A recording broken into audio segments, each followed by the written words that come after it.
Hello there, welcome to another look at the weather around the world, and we're going to start off in North Africa and Tunisia, where over the weekend we had some severe thunderstorms break out courtesy of an area of low pressure.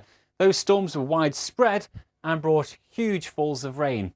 According to the National Institute of Meteorology in Tunisia, they had 225 millimetres of rain in places, making it the heaviest rain the country has seen for over 20 years. And we had some severe flooding.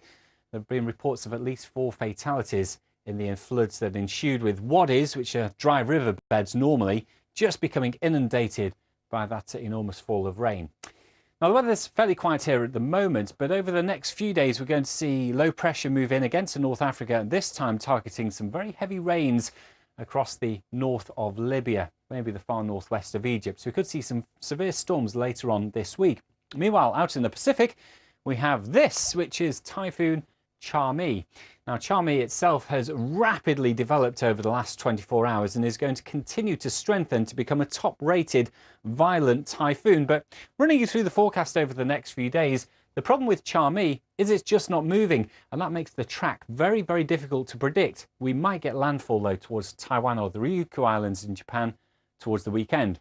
We've also seen flooding in India over the last 24 hours. Northwestern India and in Punjab, we had as much as 250 millimetres of rain falling in the space of 24 hours, the courtesy of a monsoon depression, and that brought fairly widespread flooding here as well. Now, that has eased into a normal area of low pressure, and that will continue to ease away. So the rains are becoming less extensive across northwest India. Indeed, in the week ahead, we may well see the monsoon start to withdraw across the northwest of India, bringing a return to dry conditions across this part of the world for months ahead. In Europe, well, we've got some strong winds at the moment behind this weather front that's been pushing in across Croatia. Now, behind that, we've got Bora winds developing. These are winds that start off in the mountains over Croatia and become very strong and gusty down the western side and around the coast. Now, the gusts could reach 100 kilometres an hour, 60 miles an hour, or even stronger over the next 24 hours. So it's going to make for some difficult sailing conditions. Tourists, a very popular area to go sailing at this time of the year, and ferries could well be disrupted by those strong winds. But aside from that, there will be some fairly brisk winds elsewhere in the Mediterranean over the next few days.